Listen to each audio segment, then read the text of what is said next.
All right, everyone. Welcome to the latest episode of the Eynelys Show. I am your host, Eynelys Garcia, and today we have an amazing show for you. It is the Eynelys Show 100 Day Special, where we are going to be talking about Biden's first 100 days. Before we kick the show off, I want to remind you guys, we have an Eynelys.com website where you can go and sign up for our newsletter to find out when we're having shows like this, and you can also contribute to the show if you're able to.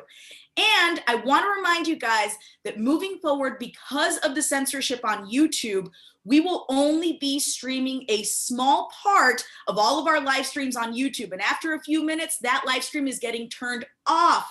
And you can go to Rockfin to watch it 100% free. Okay, so we are doing this to support independent media, including ourselves, because we're tired of the censorship. And so if YouTube's going to censor me, then they're not going to get my full live stream. So hop on over to Rockfin. It's ad-free, it's free to use, and you can support all of your favorite left indie shows on there. So without any further ado, I am so excited to introduce to you our panel today. So first, Lee Camp will be joining us. He's running a few minutes behind, so he'll be here soon, and we'll get him on board once he is. But let's start off with, she is the executive producer of The Jimmy Dore Show, a comedian, an all-around badass, and a regular on The Eynelys Show. Please welcome Stef Zamorano. Hey, Steph. Hola. Hola, mi amiga. Hello, everybody. It's a pleasure to be here. Brownie showed up, or Yes, rewind the whole show. Oh, so my God. It's great to be here, and I'm looking forward to actually finding out, did Biden do something in these 100 days? And I feel like I'm tuning in just to get informed, because he has not changed or affected my life for the better, so nor my neighbors. So I'm looking forward to who he's helped. Yeah, absolutely. So am I. I'm so excited to talk about everything today and all of his failures. Okay, so the next person I want to introduce, he is from the People's Party, the founder of the People's Party. Please welcome Nick Brana. Hey, Nick, how are you? Howdy, Eynelys, Steph, Brownie, last but not least. Can't forget Brownie. Brownie's adorable. I guess I should also call you a regular on the Eynelys Show, Nick, because you are. Okay, our next guest, she is from Move to Amend. Please welcome Kaitling Sopoci-Belknap. Hey, Kaitling. Hey, everybody. Good to be here. Hey, by the way, I love your earrings. I know that's neither here nor there, but they're very cool. And last but certainly not least, we just had him on the show recently to talk about censorship, and he was kind enough to invite me on his show. Please welcome from Hard Lens Media, Kit Cabello. Hey, Kit. Cheers and salutations to everyone watching on Twitter, Twitch, and Rockfin as well. It's so great to be with this awesome power panel. Let's find out what Biden did in his 100 days, because guys and gals and Brownie, I have no clue. So what happened? What happened, Jack? Do we got to do push-ups? What happened? You need a magnifying glass. Guys, this is going to be such a great show. And as you can see, we have a large panel today, and it's going to be even larger once Lee gets here, because we are doing this a la Katie Halper today. So, okay, here's how it's going to work. Usually I go guest to guest, but this panel's way too big and we've got too much energy in here for that. So instead, we're going to go topic by topic on what Biden has or has not done in the last 100 days. And I'm just going to let these wonderful people jump in and tell us their thoughts and feelings on each of these things. So the first thing I want to talk about, which is one of the most glaring lies that the Biden administration told everyone, was the $2,000 checks. He campaigned all throughout the country saying it's time for $2,000 checks. The Trump administration didn't help you, but we are. And as soon as you get us into office, we're going to send it out the door immediately. Well, it ended up being 3 months later and $1,400 checks. And so I just want to get everybody's take on the lie that was the $2,000 check. Can I just jump in first and say I didn't get any check. I didn't get any check from Trump either. So I have still to receive any support from our government in terms of pandemic relief. And I know a number of people who also didn't as well. I didn't get anything either. Okay, Nick. Woo! It's like a fantasy that isn't real. I mean, I know there are some people who got it for sure, and you know, it was helpful, and there were a bunch of people who got it and didn't need it, and it's just kind of a big clusterfuck, just like it was last year. Well, what can we say about the stimulus check, but also address the fact that there are still people waiting for their stimulus check? You know, there's a lot to say about the Democrats and Republicans, especially with Trump, because he's a known liar. But the one thing that we should take away, especially during the final years of his presidency, is that possibly he did humor the idea of doing a continuous $1,200 stimulus check a month after March. But that was stopped by Speaker of the House, Nancy Pelosi, who chose to say, AKA Mama Bear, AKA Mama Bear, AKA also Auntie, who also said that the reason why she didn't want to do a continuous stimulus check was to hurt Trump. Now, whether or not Trump was really going to follow through with that is yet to be seen. But the very fact that Nancy, Speaker of the House, before she got reelected again by the 15 Congress men and women that were on the force to vote petition, she chose to stop it before it even took any kind of ground. And again, promises need to be kept. During the Georgia election, $2,000 were promised to the American people. The Democratic Party ran on it. The Democrats won. Now they got a slim majority in the House and Senate, and they haven't followed through. And what did we get? $1,400. But what was corporate media's response? What was the liberals, the Vote Blue, the TYT Alliance, all that stuff, the people that browbeated everyone to vote for Biden? Well, you got to add in the $600 from Trump's previous stimulus check, even though Trump himself said that the $600 stimulus check from the last stimulus check that he gave out said it wasn't enough. And what did the Democrats do? They backpedaled. And this is going to have consequences for the 2022 midterm election cycle, because other countries have figured out how to do a UBI. Other countries how to figure out how to do a stimulus check, but we only get 3. And the fact that those 2 stimulus checks under Trump were more combined than Biden. It's, you know, stupidity. I just want to say, just calm down. Just calm down. It's good morning. It's Sunday morning. Sunday morning. And we finally have a president with integrity back in the White House, and yeah, call me Mama Bear. Do what you I like how you pull off the like half drunk slur. the whole thing that she can get away with this criminality and allow the suffering of the American public, and that I didn't see enough pushback from, you know, the journalists in mainstream media when she said, I don't want Donald Trump to sign the check. That ain't going to happen. That the nation wasn't outraged and unified by that. That didn't, I mean, like, it's a shame that the American public are so overwhelmed by life that they can't be informed about the very people that are organized to destroy it, so they can capitalize on it.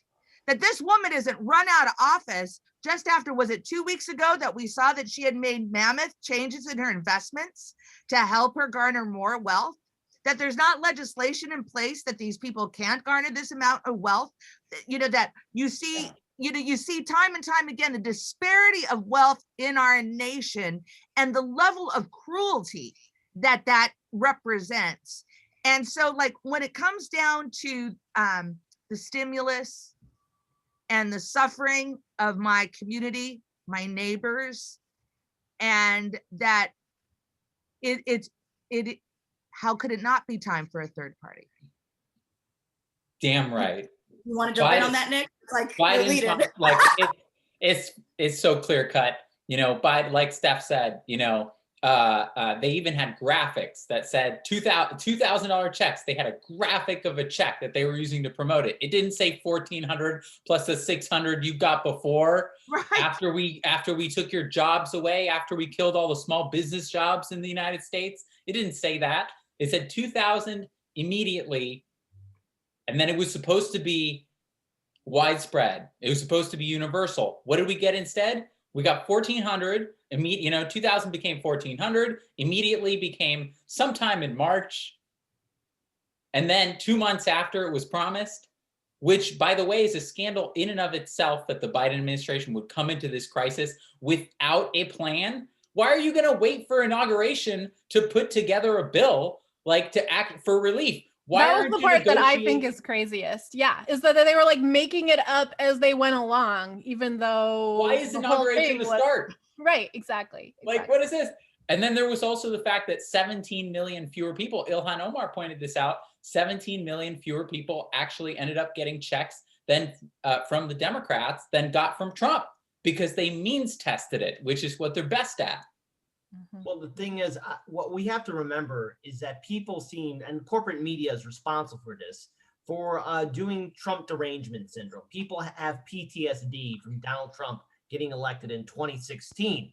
And by him getting elected, it made people uncomfortable because Trump ripped off the friendly neoliberal mask that we're so used to, that we saw from Republican and Democratic presidential administrations. Trump has been upfront and honest on being a liar and who he is, but at least he showed everyone just how really sick our system is. But as soon as Biden got in, what happened? What did we see? All those protests, all those crowds, all those activists, a lot of people went silent because, controversial statement here, maybe some of those people who were part of this great alliance, the rebellion, the resistance, didn't really give a damn about any of the issues at all. But Trump maybe shined a light on something that's maybe inside them. When Cenk Uygur, said he was going to cancel Trump, right? And then what happened during the 2016 election? They covered him. They kept doing loser Donald, all this stuff. And it kept on promoting this idea that Trump is the worst thing ever that happened in the United States. We've had tyrants in this country before. We've had slavery. We've had presidents that turned a blind eye to genocide that was taking place in the country. Is Trump a horrible person? Yeah, but we've had worse. We've seen worse. And the thing is, right now, people are on an off switch because they think now that the Democrats are in, everything's going to be great. But that's not how things play out, because, again, the problems that we had in 2020 are still here with us in 2021. And the audacity of this administration to think, well, we can just sit back and everyone's just going to fall in line. That's not how things work. People are still at risk of being evicted from their homes. We still have this pandemic. We still have people still struggling day in, day out how to make ends meet. Student debt is an issue. Medical debt is an issue. It's one of the leading causes of homelessness in this country. I love driving to my studio, to Heartlands Media, but honestly, it's getting bad out here in Chicago, where I'm seeing small businesses being shut down, people being evicted from their homes. It's a real thing. And the Biden administration is just thinking it's fine because, after all, their mantra is nothing will fundamentally change. And they've followed through. The wall is still being built. The kids are still in cages. Nothing's being done. And that $2,000 stimulus check, again, is a promise that was broken. Okay, yes. Democrats, you got Georgia, but will you hold on to it? And the answer is probably no. Yes, I just want to add to that that this administration is completely tone deaf already. Are we surprised? But that they're bragging that the kids in the cages received Kamala Harris's book.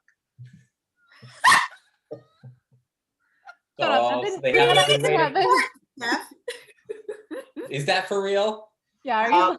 There's a little bit of a controversy around that with the book. I think it was photoshopped in there or something like that. I mean, in this day and age, like now, everything's left to be questioned. But let's deal with the story that is real, and that is, this is an article I saw from RT and other outlets covered it as well. That NASA's being used to have their facilities hold some of these kids that are coming from across the border.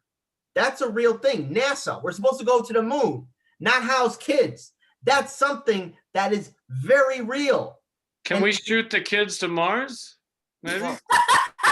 No, it's all a ploy, so Elon Musk will have built in. I'd rather we didn't. I'd rather we make sure the kids are taken care of and we end regime change wars. And you're such a buzzkill, Kit. Let's shoot them to Mars. I hadn't heard the part about NASA, but honestly, NASA facilities are better than the Superfund sites that they're actually in now, these forts in Texas that are teeming with toxic chemicals, which is where they're housing these children. but Well, because they're not camps. They're being housed in NASA, and Kit, you were saying that they, aren't we, going to Mars or space? I'm like, fuck space right now. Fuck space. We're trying to fuck There are space. people right now needing all that money here. How much did they just get for the new Space Force? Because now aliens are acceptable that we all can talk about. So, like when I see all this crazy money being spent in space, I'm against it. I'm against it. Did you see the latest was that Harry Reid said, so Harry Reid talks a lot about the aliens, and he just recently said that he thinks it might have been Russia that did it. Of course. Also, So by the way, let's introduce you, Lee. Let's introduce you, everybody. He has joined us, and Lee, perfect timing because we had only gotten through one topic so far. Oh, okay. And I'll get your thoughts on it. He is the host of Redacted tonight, a comedian and author. Please welcome Lee Camp. Lee, thanks for joining us with your humor. Thanks, guys. How you doing? I'm good, lady. Good. So really quick, the way that we're doing it today, because we were talking about how we have a Katie Halper style panel today because it's huge. What we're gonna do is I'm throwing out topics of things that Biden has or has not accomplished in his first 100 days and just letting you guys run with it and say your thoughts on it. And the first thing that we talked about was no $2,000 checks that were promised. Do you have any thoughts on that before we move on to the next one? My feeling was always that even if he had given out the $2,000 checks, that it was breadcrumbs in a collapsing system. So I perhaps didn't get as excited for the $2,000, and I mean for people that really need it. I understand that people really need it, but I'm just saying, like, even if he had sent the $2,000, still fuck you. Like, yeah, pretty much, because that's the thing is, on our halfway there special, we also had Stef and Nick on for that one. And, we were trying to find things to give them credit for, like the child tax credit. And then we were kicked in the gut and found out that was only for a year. So even when you try to give these people credit, you end up finding out that they're full of shit. It's all lies. And by the way, before we move on to the next topic, I do want to tie in the stimulus, which should have been a recurring UBI. I want to tie that in with unemployment because I'm one of the people that's on unemployment. And guess what? That extension through September that Biden said was in the last stimulus package, it still hasn't been processed for me. And I talked to EDD and they said there are millions of Americans in my same position and that it could take up to 3 months. And so I have so many questions. Is that going to be prorated back to when you stopped paying the unemployment? How am I supposed to survive for 3 months without income when Biden said that it was coming? So it's like our system is so unbelievably fucked that even if they do pass something, people still aren't getting it. And we were just talking about how Kaitling and Nick, neither of them even got stimulus checks. So it's just an entire clusterfuck. And so the next really quick, yeah, go on. I feel like the thing that gets me, and it's true on all of these, is it's like there's the lack of action or the lack of follow through on what was promised. But what is more galling to me is being lied to about what happened. So, Biden is cutting child poverty in half. No, right. With a policy that's going to last for a year and that only actually counts if you include the $15 minimum wage, which they dumped out of the bill. And whether so it's that or the children in cages, which I'm sure is on your list and we haven't, we've talked about, but we're being told, no, children are not in cages. So for me, the gaslighting through the whole experience is much more disgusting than the fact, because it's like, is that Pelosi's fault? Is that Congress? No, all the details, but lying to me and telling me that what's happening is not actually what's happening, and the collusion with the corporate media and all of them is the part that I'm going to keep on coming back to, because I find that part, and that's the thing that also makes people just drop out of politics, refuse to participate, and feel like the whole thing is just a festering pot of lies. And how could I possibly influence any of it, because they won't even tell me what's real.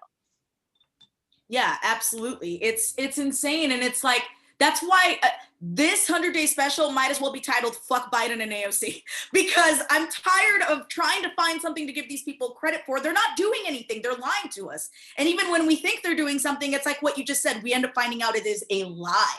So I'm done with it. I'm done with the scraps. I'm done with pretending that there's anything but bullshit here. And just because Trump is worse, that's not a bar to set. What the fuck does that mean? Like, oh, who do you hate more, Hitler or Stalin? Like, get the fuck out of here. They're both His horrible worstness people. is mostly just that he's rude, which seriously is like, Yeah, that's the Right. bar. Are you rude or not? absolutely.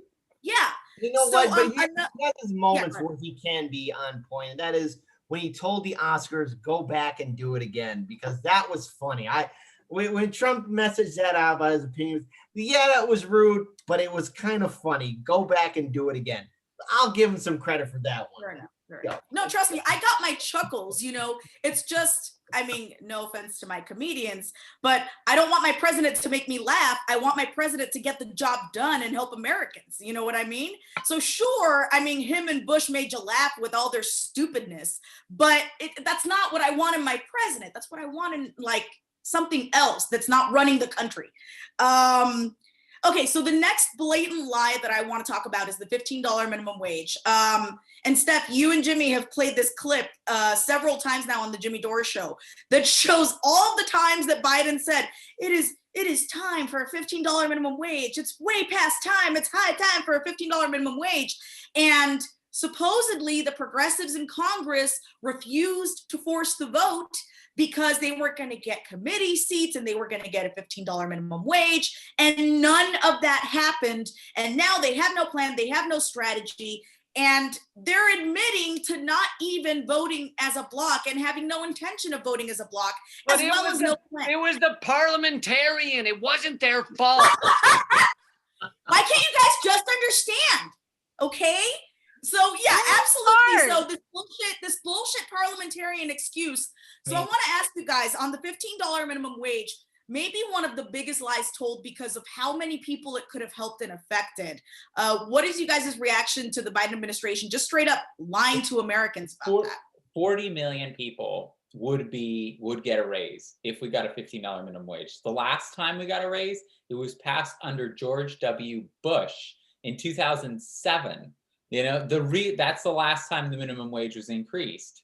The minimum wage has actually decreased in value since 1968, when it was about worth $10. If it had kept up with productivity, it'd be worth about $24 right now. And so, that the chasm there is enormous about where it should be and where it is. And there was already a 5-year phase-in period, like through to 2025, before it really would take effect, the $15 minimum wage. And so there were already so many caveats to it. And the fact that it's like, and it's been so long since the movement for a $15 minimum wage started, actually, that that amount has actually lost a significant amount of value. Like you can't on a minimum wage right now, just to use that as a benchmark again, you can't afford in any state in the country a 1-bedroom apartment. You would have to work 79 hours to afford a 1-bedroom apartment as an average in any state. 97 hours on the minimum wage to afford a 2-bedroom apartment, And so we have a situation where everybody in the Democratic Party says that they support a $15 minimum wage. The progressives, even Joe Biden, a bunch of the moderates. It's been in the Democratic platform since 2016. And yet when it comes time to actually do it, none of them are willing to stand up and fight. None of them, not the White House, not Kamala Harris, not the moderates, certainly not them, and not even the progressives, unfortunately. Nobody took a stand and drew that as a hard line. Well, I recall that, I'm probably on the wrong side of this, and the team can correct me if I get it wrong. But the way I recall, slave owners couldn't run their plantation if they had to pay the folks some money for their labor. So I think you have to keep in mind that businesses pay a living wage to their employees or they'll go out of business. That again is common sense. Yep. I love you, Steph. Bravo! For Yes. big Bravo, business bravo. everywhere. Am I wrong? And the cities where they've given them a $15 minimum wage, like Seattle, is that? I mean, I don't know if that's the only one, but you noticed it collapsed the city. The city's not there anymore. It's gone. It's gone. It was washed away. Yeah, that's the crazy thing is it's supposed to be 25 an hour. And they're fighting with us about 15 an hour in 5 years. And now they're like, well, maybe 10 or 11 an hour. Like, get the fuck out of here. I don't understand in what society this is acceptable. And the fact that we still tout ourselves as the greatest country in the world and like we have the best quality of life here, bullshit. I'll tell you something, you know, yes, there is poverty in Cuba, but you don't see homeless people in Cuba like you do here. And I don't care who doesn't like to hear that. Okay, everybody who watches this show knows my stance on Cuba, but you don't see there's guaranteed housing in Cuba, and there's guaranteed jobs in Cuba. Education and healthcare and most of Europe. You know, let's also look at this bigger picture too about what's really wrong with the promises that are not being followed through. $15 an hour. They're kicking the can down to 2025 when that, again, as everyone on this panel has already said, it will be meaningless by 2025. And I want to give a shout out to Edward Heller on Rockfin who's saying fight for 40 because let's stop begging for scraps. Everyone, and I don't care what your political ideology is, whether you're Republican, Libertarian, Green, Socialist, Democrat, I don't care what it is.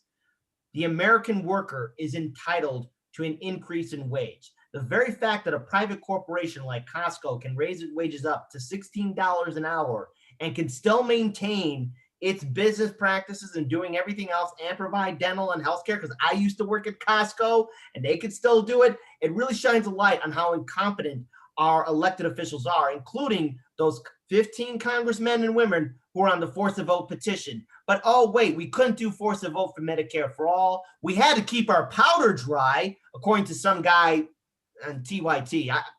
Name is slipping my mind. I don't know who he is, but dude, his name escapes me. yeah. He said we keep our powder dry and fight for 15. And look, I was for that force of vote for 15 too, but nothing happened. AOC and the squad didn't follow through. And I'm getting tired of hearing this excuse that the progressives don't have a voting bloc, because they do. And let's even include in the Senate with Bernie Sanders and Elizabeth Warren, who choose not to use their power at all. But yet Senator Joe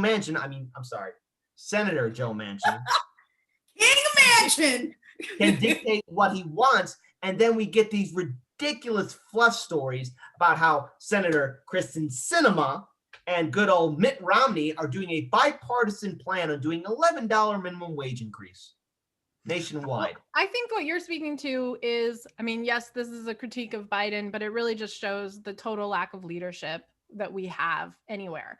Because the idea that any of this should even be a fight for 15, it's like we're using, as others have said, talking points and policy that would have maybe been helpful 5 years ago, maybe. Even that would have been, woefully inadequate.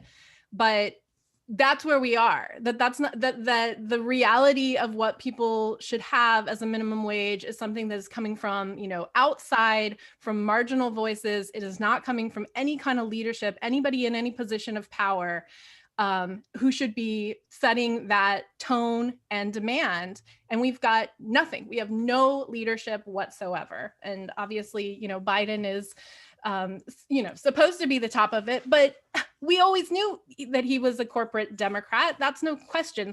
But it's like, where are the progressives in Congress who are supposed to be there to fight for these policies, to set this agenda, to move the ball, leftward? They're, caving left and right, not telling the full story and the real story, and telling us that, they're going to fight for $15 for us when we're fucking dead from poverty. And yes. And at the heart of this, which, everybody on the panel knows this, but, you got to keep coming back to it because a lot of people don't, is the large Princeton study showing that there is, if you look at every policy across America, no matter what Americans want, it only passes through Congress if it aligns with corporate America. And that goes for essentially everything. So even in the moments where you're like, oh, America got something, you know, like Obamacare, they've got something, that was because that aligned with corporate America. It aligned with the health insurance industry, what they were, how they were able to make such an immense amount of money from it. And so the same goes with something like Fight for 15. It's like, well, it doesn't align with corporate America. They don't want that. Now, things could get bad enough that it gets to the point that corporate America is like, okay, we better pass this or shit's about to collapse. And then it will align with corporate America. But for now, you continue to see that nothing passes through Congress that doesn't align with corporate America. Right. Well, I don't understand how Costco can provide that kind of environment for their employees, right? And that they don't get some sort of government reward from that by being a model business, right? You know what I'm saying? So if Costco is getting the shit done the way a business should be run and respecting their employees and being able to give them a lot, the right kind of environment, how is that not catching on, right? How is that kind of entity and corporation leadership not catching on? Because there's so many workers out there. And it's like, when we're talking about this growing despair of loss of employment, loss of income, no health care, lack of housing, they're criminalizing homelessness. We see it all over. So are they waiting for the masses to be completely decimated, destroyed financially? And then they're not going to give a shit about the oligarchs. You know what I mean? They'll have nothing to lose. So the model is psychopaths. The model, the people who are doing it best are Jeff Bezos and Elon Musk. And there are fucking idiots who are out there worshiping them for their brains and ready to follow them to Mars, to tie it back to what we were talking about earlier. And it'd be nice if they would all go, but this is kind of like a meta point about our system of government and what we reward in elected officials. But the entire kind of like the way that campaigns are structured, that politics is structured, that European politics is structured here in this country, is that it is like a filter that rewards only the people who are willing to be sociopathic enough, who are willing to be, who are willing to deceive and lie, and only those people make it through the filters. Only those people who are willing to take the big corporate cash, in general, are the one, and then turn to their constituents and say what Joe Biden does, like give a State of the Union, like we need a $15 minimum wage, say that all across the country, campaign on that, with zero intention to actually to do that. It's like those are the people who actually get into office and are rewarded by the structure. Mm-hmm. Mm-hmm. Right, and that's the definition of capitalism. I mean, the sociopaths will get to the top. If you're willing to exploit at all costs the workers, if you're willing to destroy the environment in order to gain profit, if you're willing to step on the throats of others to get forward, then those are the ones that get to the corporate boardroom. I mean, think about it. A corporate boardroom is essentially a totalitarian structure, and who gets to that top? And these corporations, many of them are more powerful than countries. And who gets to that position at the top? It's not the vegan who lets people merge in front of him in traffic. It's not Matt Melwood. It's gonna be the most horrible human being you can possibly fucking imagine. That is how the system is set up from day one. Jeff Bezos' stroke of brilliance was realizing that he legally couldn't make the trucks drive any faster, but he could work the workers until they collapse and literally die on the warehouse floors or have to shit in diapers. That was his stroke of genius. That's what makes him the most powerful and successful, quote unquote, man in the world. And so it is a system that rewards sociopathy. It's really important that we say here that there's no reason why we have to have a system that rewards that kind of behavior. We absolutely could flip it around. There's nothing inevitable about it. There's nothing that is. I thought it was in the 10 Commandments. Well, there's another thing too that's causing the $15 minimum wage conversation to remain stagnant, or higher wages to remain stagnant. That is our quote unquote progressive allies in the House and the Senate that still don't do anything. And when they shoot, I have no allies in the Senate. or is it that when you would, yeah, They're all my enemies. well, We all vote alone in the end. Senator I liked. well, the thing is though, when you have someone like AOC saying, well, Biden exceeded progressives' expectations. Yes. You didn't get the $15 minimum wage increase, but yet we get these, and I call them feel-good tweets of, what does $15 an hour wage increase mean to you? What does Medicare for all mean to you? What does student debt mean to you? To me, okay, these are words I agree with, and they mean everything. But I'm tired of statements and words. Actions and deeds are needed to take place. Show us what we need to do. The squad, okay, AOC alone, 12 million followers on her Twitter account alone. She could stamp her feet and do a virtual town hall about, hey, we need to force a vote for $15 an hour. We need to do something for $25 an hour. But she chooses no, inaction, indecision. And we don't have time for that. And if the Democrats are assuming that they got this in the bag, or maybe they're just walking into defeat for 2022, well, then good luck, Democrats, in convincing me and my fellow progressives to vote for you, because you'll be fucking retarded. I'm going to take Rahm Emanuel's talk down when he was in the Obama administration towards progressives, calling progressives fucking retarded. Well, then I will say to the liberals, to K-Hive, to vote blue no matter who, you're fucking retarded if you think I will vote for you. I will vote third party.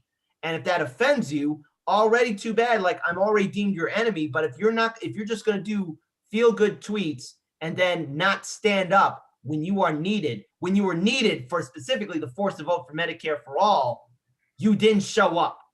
And that says all I need to know about you. And I regret every kind word I ever said about these progressives who are in the House and Senate, because they don't do it. And $15, it's not enough anymore. $40 an hour. I want to raise it up. Yeah. Let's make it happen. Well, I think what is really evident is, like, how can you believe anything they're saying ever? Their policies, even on their website, slowly change and morph that you don't even see Medicare for all. I think you see now like improved ACA or anything like that. And it's, again, I got to go back, third party. You're hearing the language of force the vote now a lot more frequently. And I was listening to that great interview, Nick, you had with Chris Hedges, and talking about that, third party, we saw what they did to Kucinich. We saw that they kept him away from the debate. We saw what they did to Tulsi Gabbard, even though she got an electorate, support. Bill Stein was chained to a chair. 8 hours, 8 hours outside an American debate. That's how much they don't want a third party voice to have any kind of presence. And so that being said is, that's the way, to me, what's the way that we're going to push them if we're not pushing them together? I think the reason why he exceeded the expectations of progressives was they can't believe he's still alive. Like, this guy is it's that he calls them. You guys, it's that he calls them. It's that he's had conversations. No, it's not with even them. him, Caitlin. It's Ron Klein. That's true. That's true. Right. They've been able to talk to a surrogate, and they were just like beside themselves with gratefulness. I want to talk really unprecedented. And I just want to say one more thing about AOC. She is really nice. And she's, she's going to get it done for you. I mean, they might not like her a lot, but because she's, getting things done and causing a little trouble on Instagram. But, I'm telling you, she's super sweet, and, she's young. She's, she doesn't know any better, so, I think she's going to be a great president. There's something about someone whispering sweet progressive nothings into a camera that's like shot up their nose that really turns everyone on. Doesn't it? They can't get enough of her. The hand movements. And I think this is part of why like, I've heard you, Steph, and Jimmy, and others talk about before, like, why is it that, the progressive movement, if we speak for for the super majority issues, like across the board, Medicare for all, getting money out of politics, free public college, so many things, ending the wars, why is it that, like, that there's this mismatch and kind of like the public's support for that movement, and I think that a big part of it is that, that the leadership, that the people who are most visibly associated with the progressive movement, Bernie Sanders, AOC, others who are in Congress, they speak about how existential the problem is, and about, the number of people who die because we don't have Medicare for all in this country, which has been a human right. Healthcare is a human right in other wealthy countries, literally for decades, like literally to the north, Canada, for almost 50 years. They talk about these issues, issue after issue, about how people's lives depend on it, and then their actions don't match that exigency. It doesn't match just their words. And so I think when people see that, I think people conclude this isn't real. You're not for real. And they lose respect for progressives as a whole. And it demobilizes people as a whole.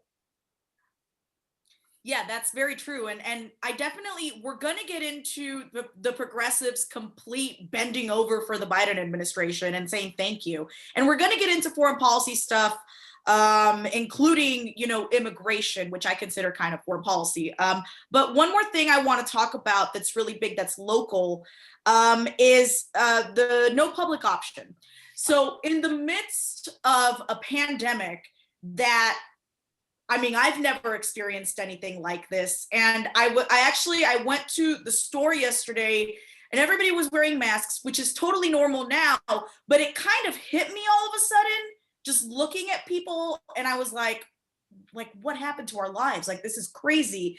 It just hit me. Like, I guess I got so used to it for so long that I forgot that this is crazy, and I don't understand how in the middle of a deadly global pandemic, you can not only promise to veto Medicare for all, but on top of that, promise a public option throughout your run. And now there's not even a talk of a public option. So when it comes to healthcare, to me, this is a complete failure and betrayal of the American people.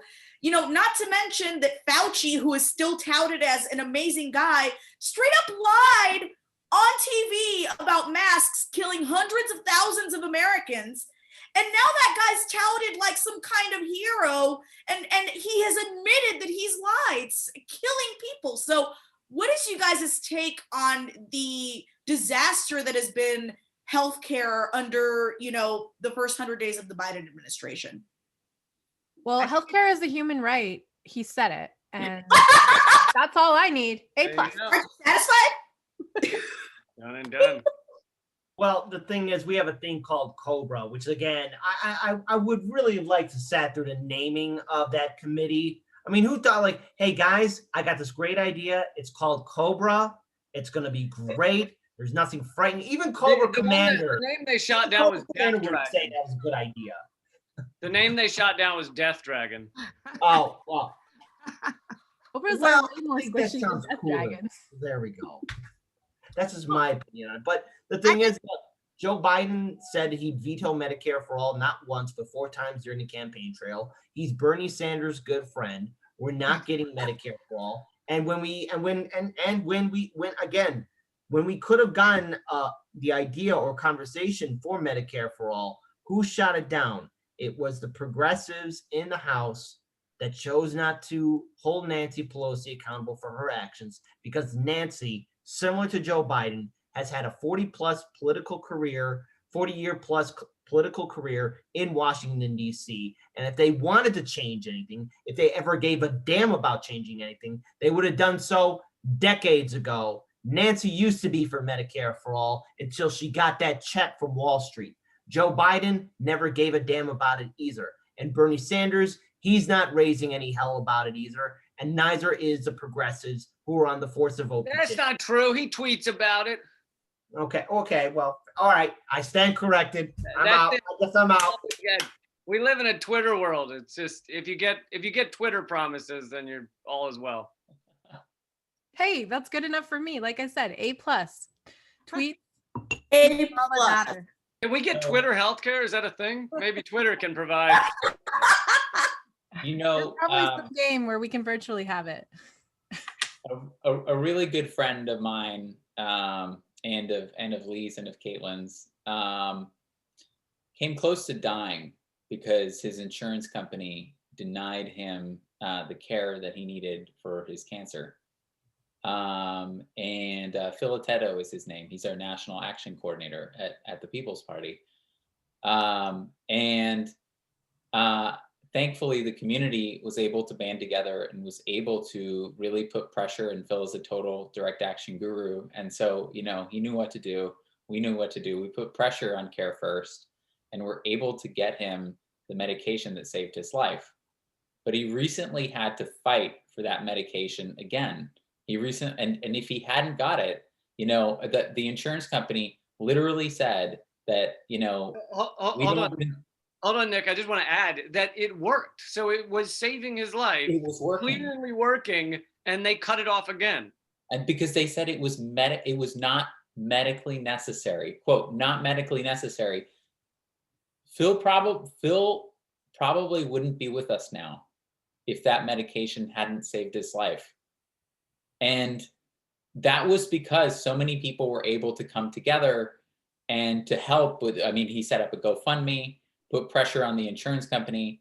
But I mean, between now and the beginning of January, you know, when the vote took place for Nancy Pelosi, forced the vote, you know, 68,000 people die a year. It's been 4 months, you know, so that's about 22,000 people who've died just in that time, you know? And now you have, this is what's so disappointing about the progressive leadership in the House, is that you not only have the progressives that are not challenging the corporate Democrats on Medicare for all, but they are literally, AOC in 2 years went from we're going to primary them all to sending money to their campaigns, you know, to Connor Lamb, to corporate Democrats who are literally the reason that we don't have Medicare for all. And I find that completely inexcusable. How can you be shoring up the very people that that political revolution that you were elected to replace? And this was money she collected from people who were like, I want something more progressive, so I'm going to donate to AOC and not to the others. And she took that money that was hopefully in these people's minds going to a progressive and gave it to centrists. Like, so if you're watching and you gave money, you contact them now and ask for your money back. You contact AOC's campaign. You tweet at AOC's campaign. You Facebook at that campaign, and you stop. I won't ever give money to a Democrat or Republican. Never. Not even if somebody on this panel goes, they're really my good friend. I don't know. Done. They're really your good friend. They should run third party. I get it. I know you're not on all ballots, but aren't you now in 5 states, Nick? Yes, we're registered in 5 states. We're not on the ballot on them, but we're working on them, and many other states. So absolutely, we're going to run 15 members of Congress, 4 candidates for Congress. And so, heck yeah. And by the way, I don't think there's a progressive in Congress. And I don't think one of our friends who says, I'm going to disappoint you too, she's not going to be a progressive when she gets in Congress either. So as far as I'm concerned, I'm not giving my money to somebody who says, I'm a progressive Democrat. They're dead. I don't know of one progressive Democrat that has delivered. And if they have, good on them, wonderful. But why are you in the Democratic Party? Why did Bernie run as a Democrat? We got fucked because of Bernie a long time ago, 2016, and we all stayed because we thought we could shift and push and make these new people something better. Those new people are all celebrities now.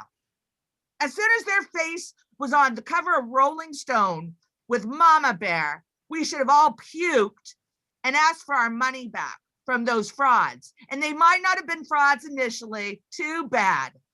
And you know what?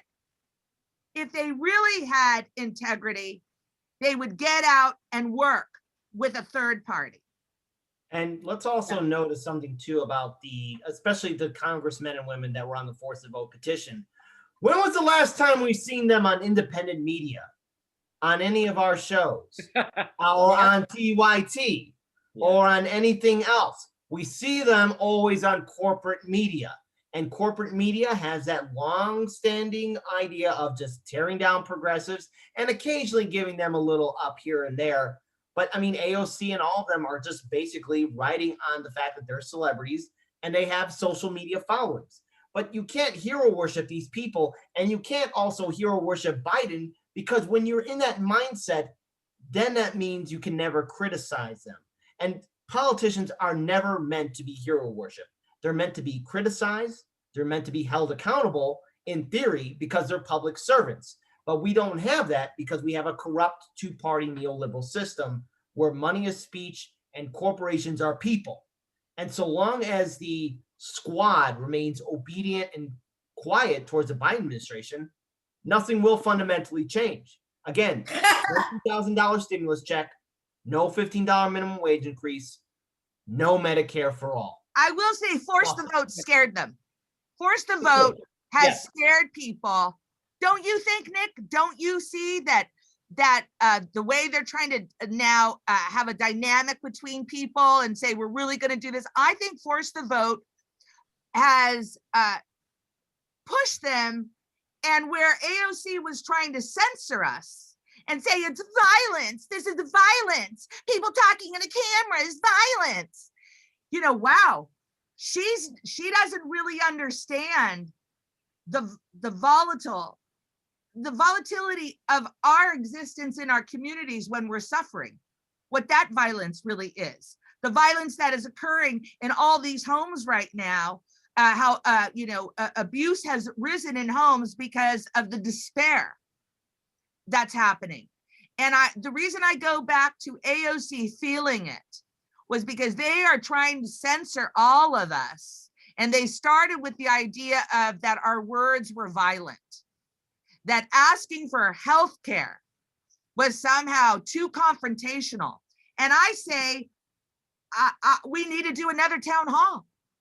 Yeah. We need to do another one that rallies, these people, because whatever support we can give and provide, because people feel alone and isolated by all of this. And the pandemic has destroyed businesses, has certainly shattered families.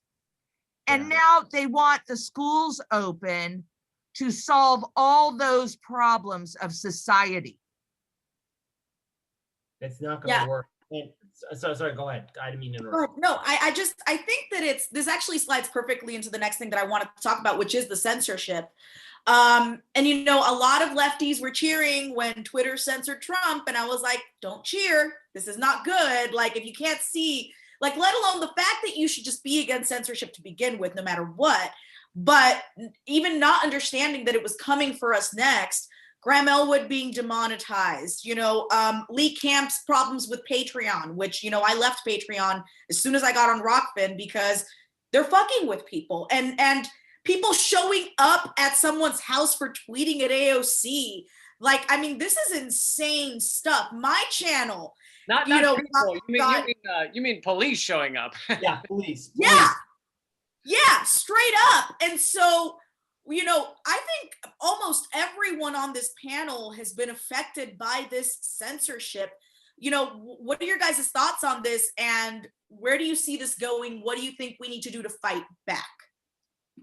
Well, when we first saw, let's actually rewind back the clocks to 2016, because a lot of progressives were being hit with the censorship, pro-Bernie Sanders pages that were taken down, corporate media smearing progressives. 2018, Alex Jones gets taken down. Everyone's the moment 2016, the moment after the 2016 election, I was essentially shadow banned on Facebook. So I went from a page that would gain 5,000 followers a week to a page that it's never gained since.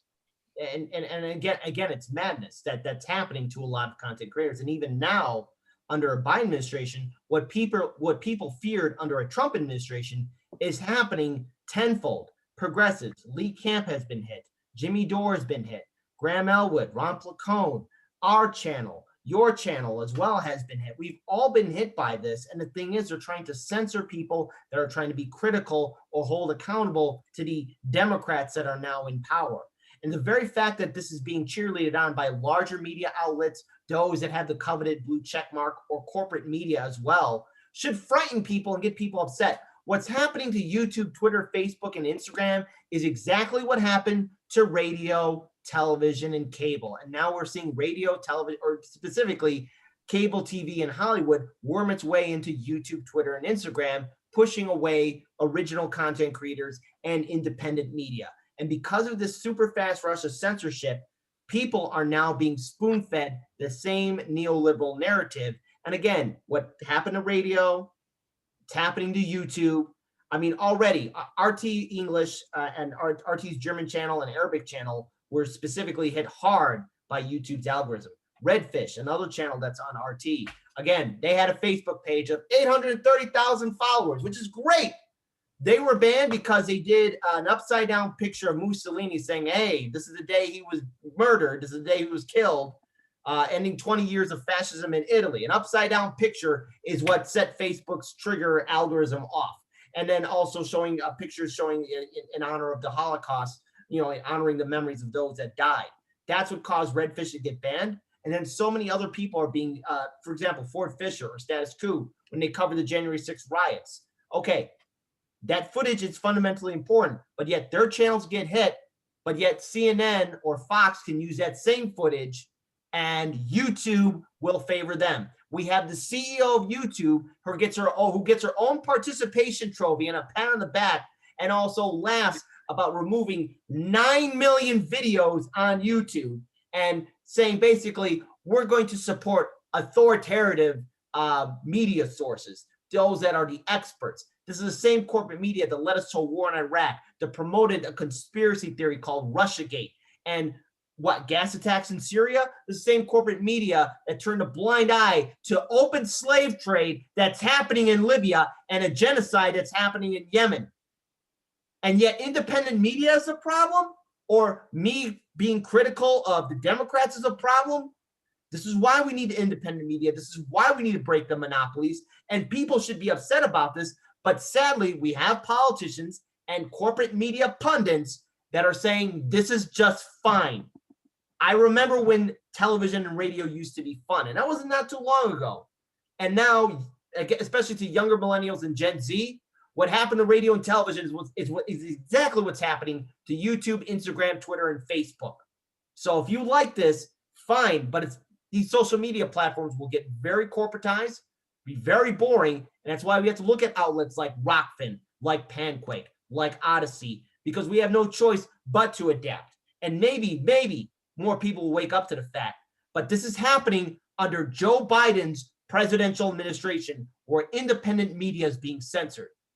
Everyone should be furious. And I don't care what your ideology is, because as soon as one group's on the chopping block, we're all on the chopping block. We at Heartlands Media dealt with it twice. It hit us so bad, we were thinking about, well, what do we have to sell at our studio to make sure we can still do this? Wow. Thankfully, we're out of the woods because of all of your help and of our supporters. But again, a lot of other people are getting hit hard, and it's not right. If this happened under Trump, people would be screaming from the rooftops. But because it's Biden, it's okay. Yeah. And it's created an immense level of self-censorship as well that a lot of people don't talk about. But, Status Quo and others have talked about the fact that they have basically learned they can't live stream from protests anymore, or rarely can, because of the fears of community strikes. So you have kind of a self-censorship that goes through the independent media community of like, oh, well, if we live stream these cops beating the shit out of people, then we're going to get our channel taken down, and we can't risk that. So let's not do this. So it's an immense amount of self-censorship. And yeah, I mean, people have been talking about what the CEO of YouTube said recently, but she actually, like, over a year ago did a 60 Minutes interview where she said they'd decreased controversial content or viewing of controversial content by 70%. Now, in the interview, they keep showing clips of like Nazi shit to make you think that's what she's referring to as just Nazi stuff. But in fact, to them, controversial is anything outside of corporate talking points. It's anything outside of CNN, MSNBC, or Fox News. So while she, decreased the number of people watching Nazi videos, she also decreased everybody watching Redacted tonight or watching, MPP stuff. So, because to them, that's controversial. If you're a corporate goon who is, gotten to the top of your of the company by proving that you are willing to exploit workers and crush others, then to you, controversial is anything outside of the corporate American approved talking points. I think, when I was watching Jim Acosta, during this Trump period, feel like he was really, Trump was really coming after him and all that baloney. Like, I'm supposed to worry about Jim Acosta and his, ridiculous ego. What was the book? The book was called like A Dangerous Time to Tell the Truth or something. Yes. Okay. Great.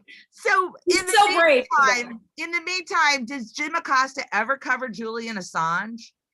Because again, we know that when we saw what was happening and continues, the brutalization of this person, and we can feel helpless, we can feel scared, we can feel like he's being made an example for everybody. And that is what censorship is. That's, all encompassing. They took his Patreon account, they froze all of his accounts. Again, you were highlighting that, Nick, with you and Chris Hedges. So we see the long arm of censorship in our lifetime right now. And it is, I just from my own personal experience, I will turn to Jimmy Dore and I will say, well, do you have your health? I have my health. Are we okay? We're okay, because there's a lot of, there's an uncertainty for broadcasting on these alternative platforms right now. There's a lot of everything could change, and everything could change and go black. So in the meantime, it's nice that we get to have these conversations, but ultimately, why aren't more people out of their minds crazy about the censorship? Because you know what I think? I think they are. I think they are upset about it. And how would we know? Because they're dividing us so much. And the media censorship takes different forms too. And so it's kind of like one prong of the assault is what you've all been discussing, is like where they come after us basically and suppress the independent content. Anyone who has like a voice outside, particularly to the left of the of the mainstream and the two parties. And then there's this other prong of it too, which is that the corporate media, like this pattern has definitely emerged under the Biden administration, which existed under Obama too. But I think to me, it's stronger than I've ever known it.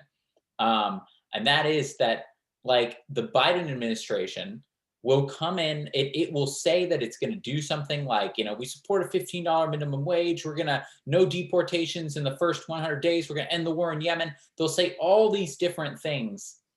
And then lo and behold, a month or two later, a few weeks later, whatever, they'll renege on it. They'll back away from it. They'll introduce all these qualifications that basically reverse it. But it gets no coverage when that happens. And so it's an enormous propaganda and gaslighting campaign being played out around the country, because the country is being told, oh yeah, Biden's doing all these wonderful things, all these progressive things, that he cares about public option, all these things that he ran on, but people, there's just absolute silence when he doesn't follow through on those things. It's funny because it'll even judge of the actions. It's funny because it'll even get certain aspects of it will even get no coverage on Fox News, because they want to portray him as the most aggressively socialist president that's ever lived. So he's the new FDR. He's the new FDR. Fox News will act like he has defunded all of the police and he's forced companies to give people health care, and it's amazing that it doesn't even get coverage on the channel that supposedly despises him.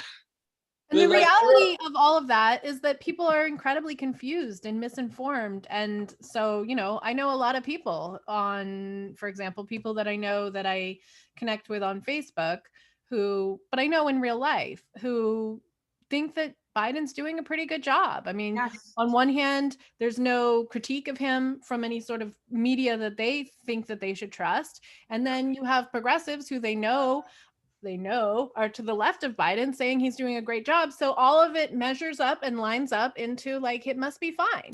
And also conveniently, these are people who tend to be a bit more, economically comfortable. They're not at the risk of getting kicked out of their house. They have healthcare or some kind of retirement or something like that. So they're getting by. They're not rich, but they're getting by. So all of these things, they're like living in this totally delusional bubble. And so, Kit, in terms of what you were saying earlier, it's like, I think a lot of those people are going to be perfectly happy to vote Democrat again.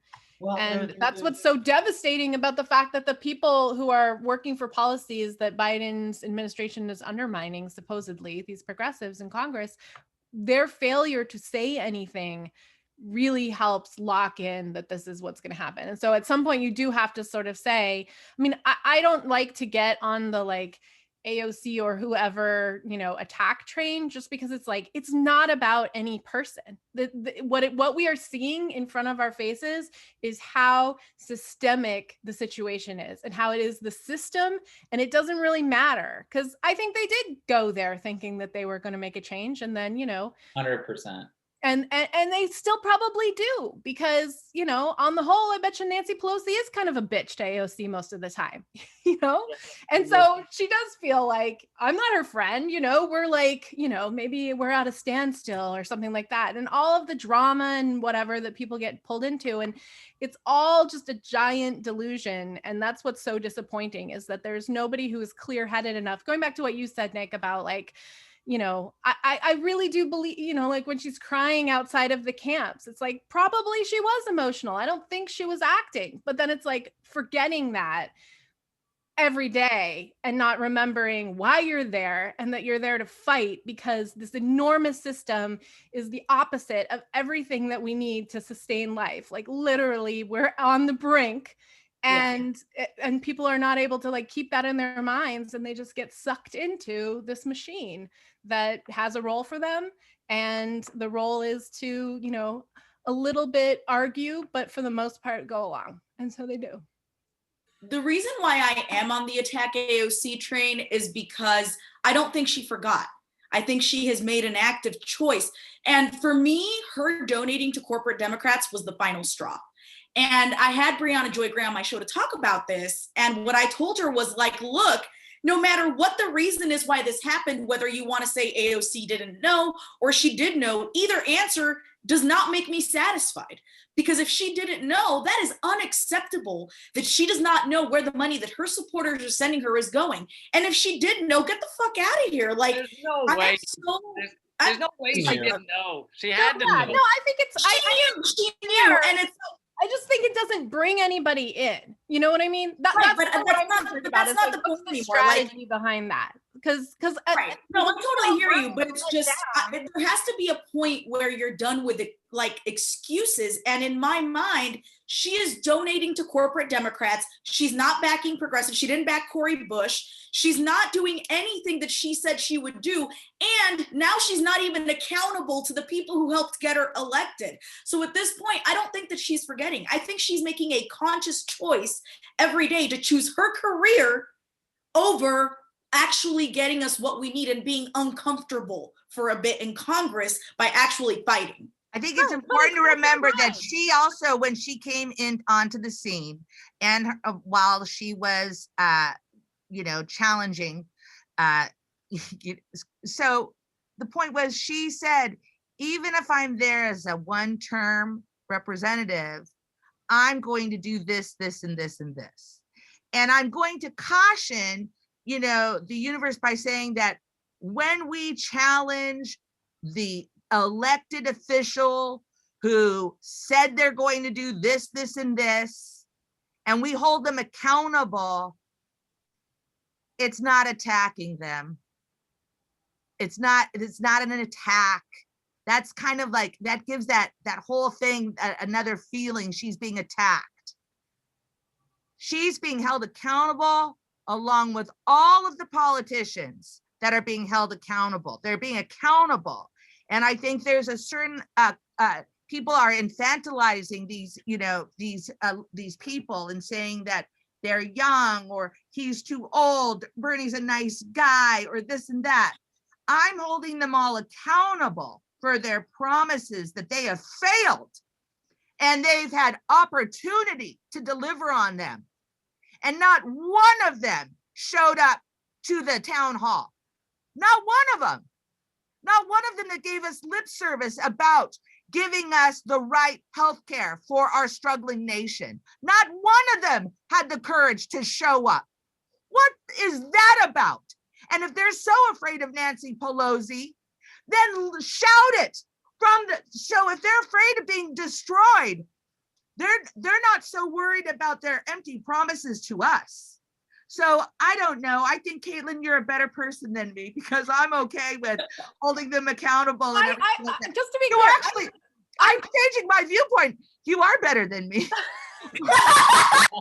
she worked it in there. She worked it in. No, but just to be clear, I have no problem with us holding politicians accountable. It's Right. just that to me it goes back to a failed idea of like that somebody else is going to take care of this for us. Is like what I feel like is at the crux of like the disappointment, and it's like no, they could be anybody. And they picked her, but she's picked. I think she's picked as a Latina.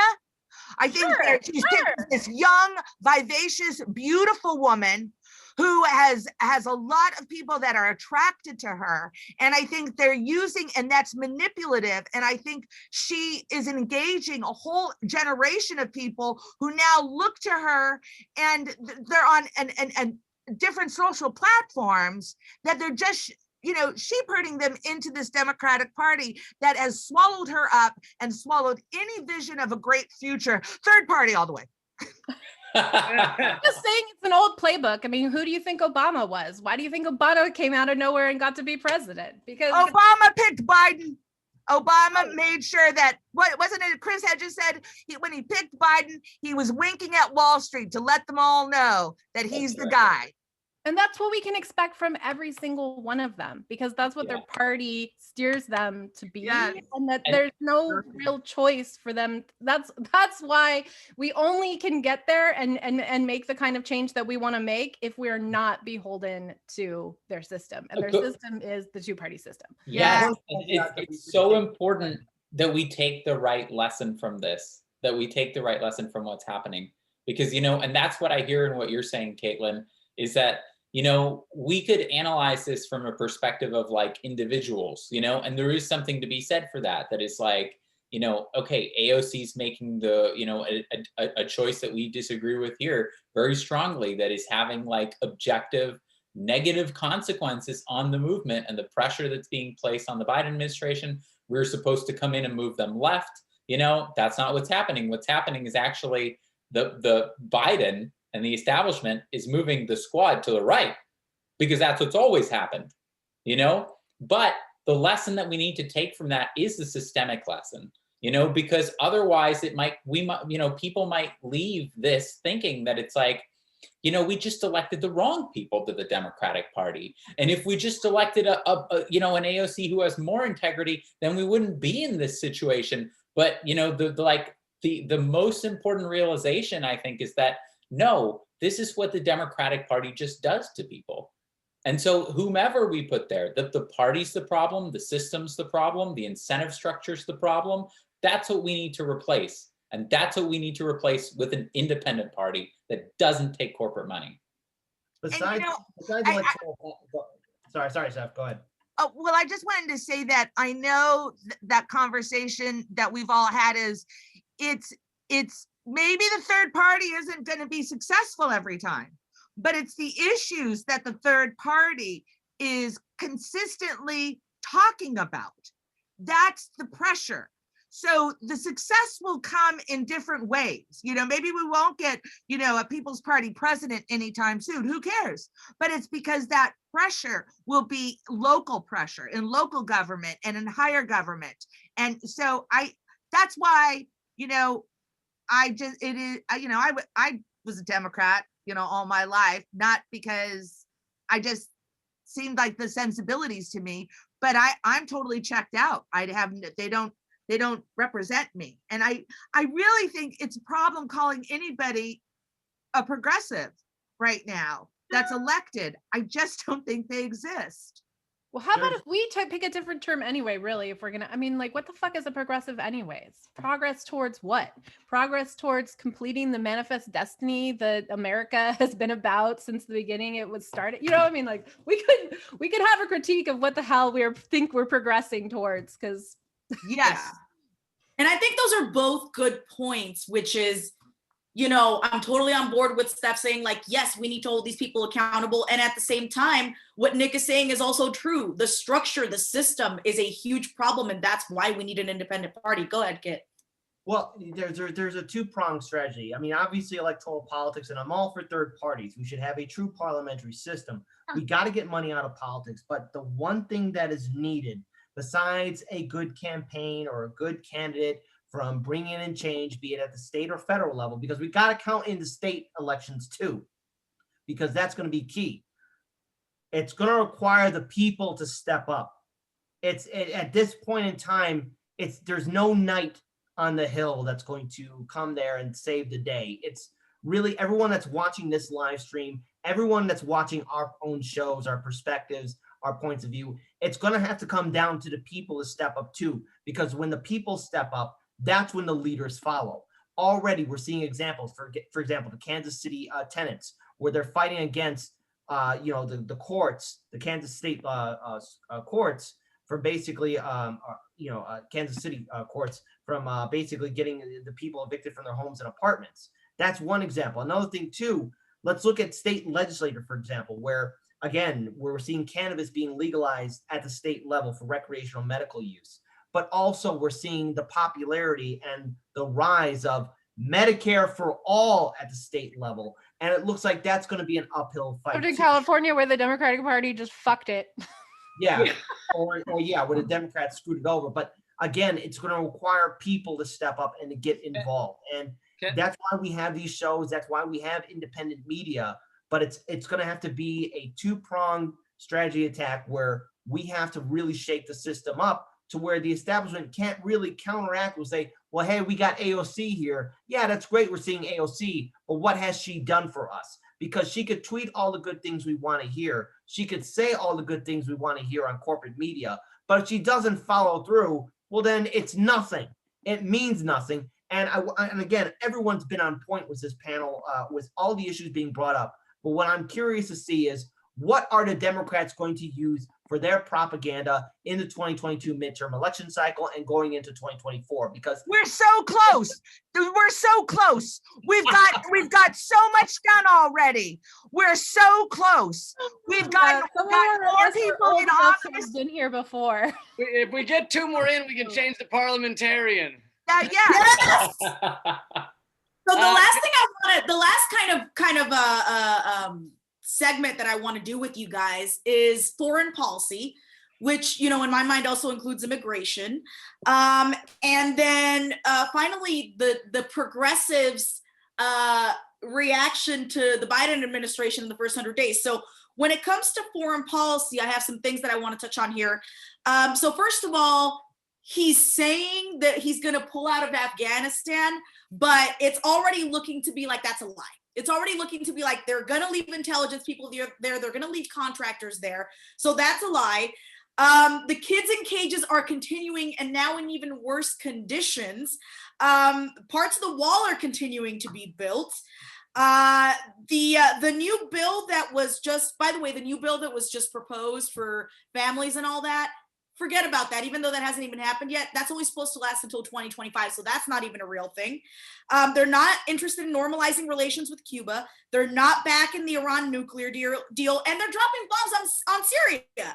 So what do you guys think the Biden administration has accomplished or not accomplished when it comes to foreign policy and immigration, because to me, this is a total failure. And I don't really see much difference between the Trump administration and the Biden administration. And then I also want your final thoughts on AOC saying that Biden exceeded expectations and Pramila Jayapal saying Biden gets an A+. Can I just say that you're wrong on like all of those. First of all, we're taking the troops out of Afghanistan. We're leaving peacekeepers. Okay, they're going to keep peace. It's good, and Right. we're going to drop some democracy from the sky. And then Cuba attacked us with fucking crickets. All right, so they get what they deserve. They sent those crickets at us, and that was unacceptable.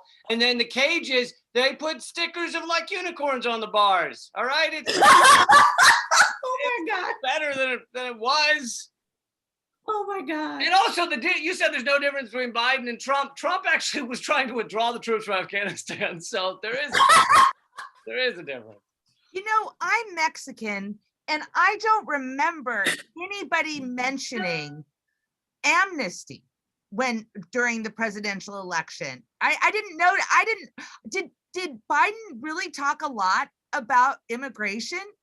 I don't remember zip about it, and it seemed like it was it was a priority suddenly what he was doing, and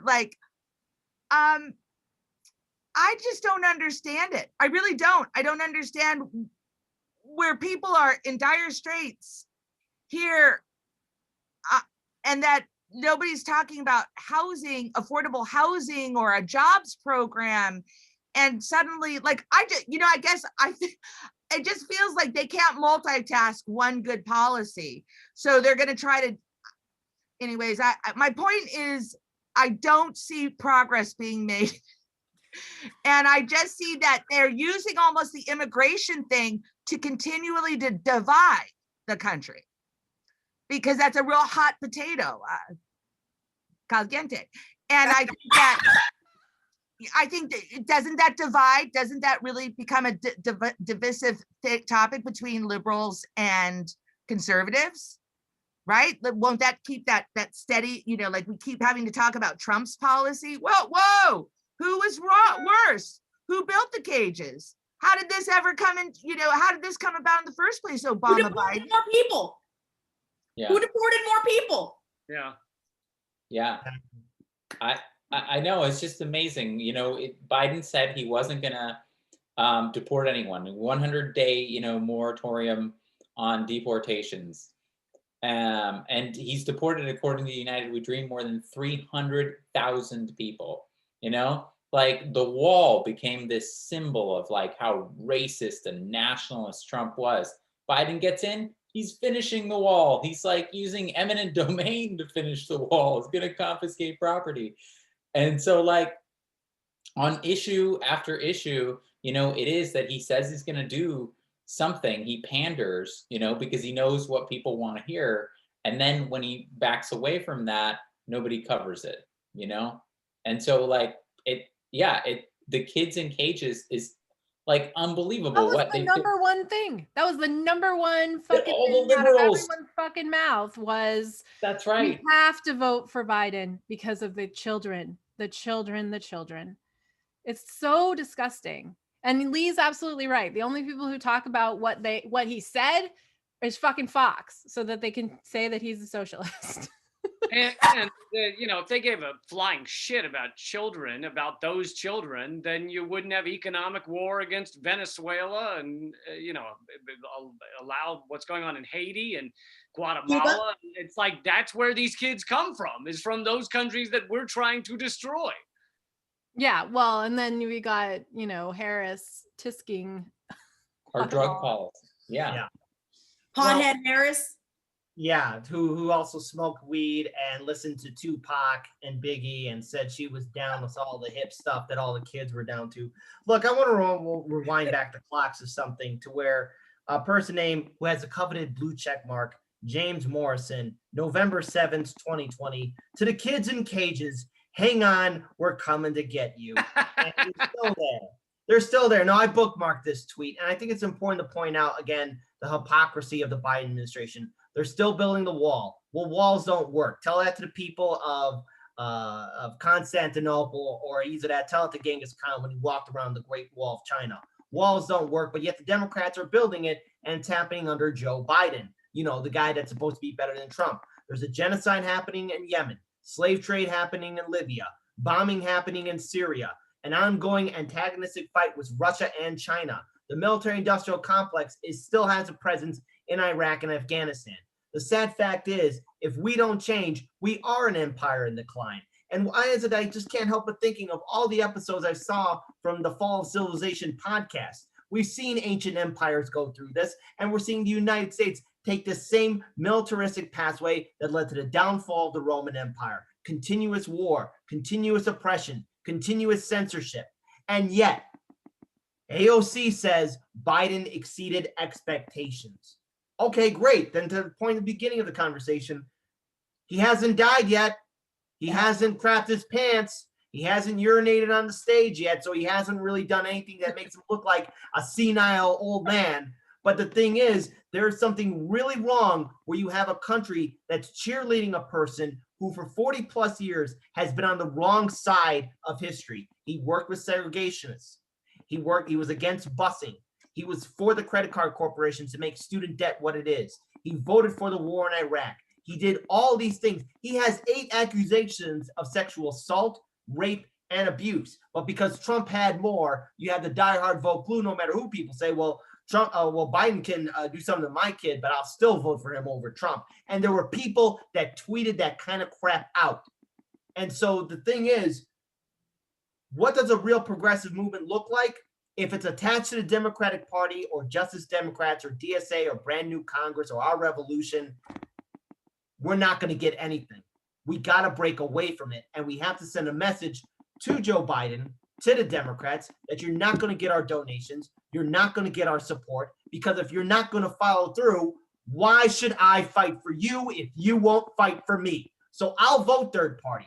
And if that offends people, okay, you're offended. You're going to continue to get offended. But the fact that you're not offended at how Biden is not changing anything, and that the 15 congressmen and women that were on the forced to vote petition aren't doing anything as well, if you're going to blame me, a journalist, a podcaster, because, I'm saying mean things, you got to get your priorities fixed, because those in power are doing more abuse than my words ever will.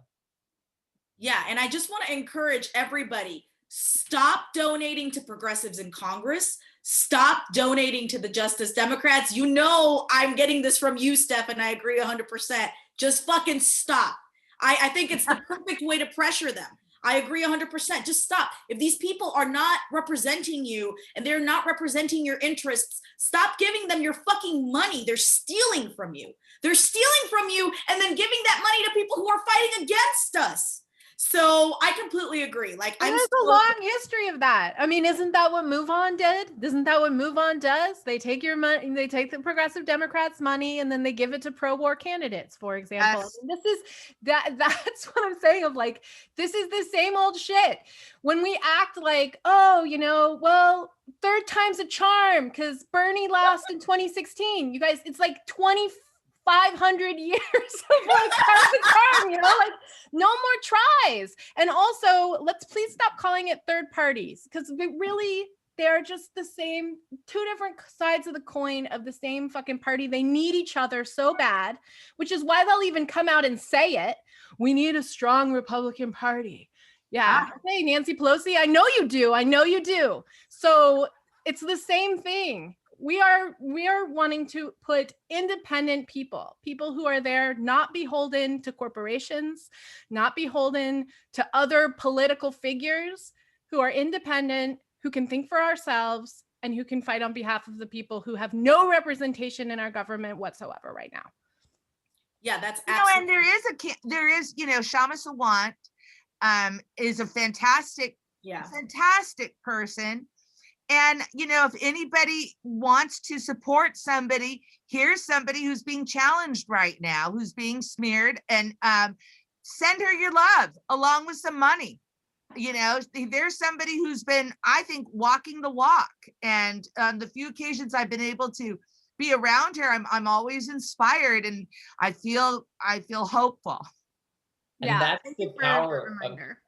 of just like, you know, only a few or even one independent, really principled like politicians. And so Shama Sawant being on the city council in Seattle, look at how much she's been able to do. Being on that city council, she was able to help make the move, the $15 fight for 15. She was able to make that go national by pressing through, putting so much pressure on that city council in the city of Seattle for Seattle to become first city that passed the $15 minimum wage. And so like look at the consequences of that.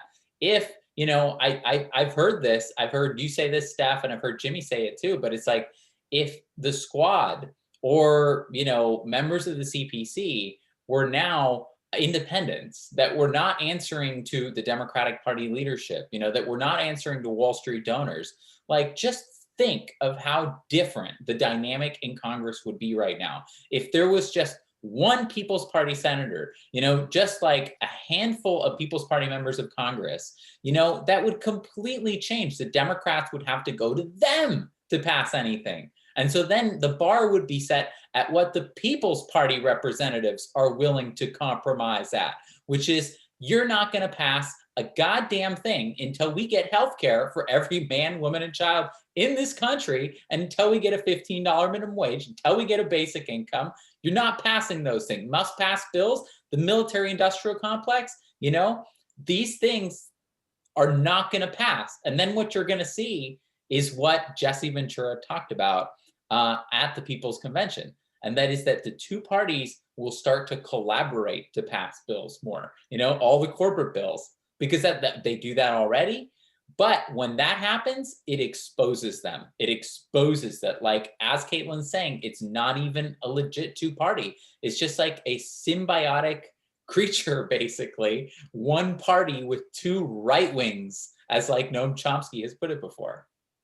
Yeah, absolutely. Well, and that was why it was so important to shut down the call for force the vote, because whether it was that particular moment, it was any, it's like, you cannot make us actually leverage the power, because the whole idea is that's why we got to get more people into Congress. We got to get more progressives into Congress, because so that they'll have more power. And it was like, wait a minute, do not call us on it. Do not tell us that we need to leverage that power, because that's too dangerous. That will jeopardize our careers. That's too scary. I don't know if they're just not brave enough or whether they have another agenda, but as you guys have said, it doesn't really matter.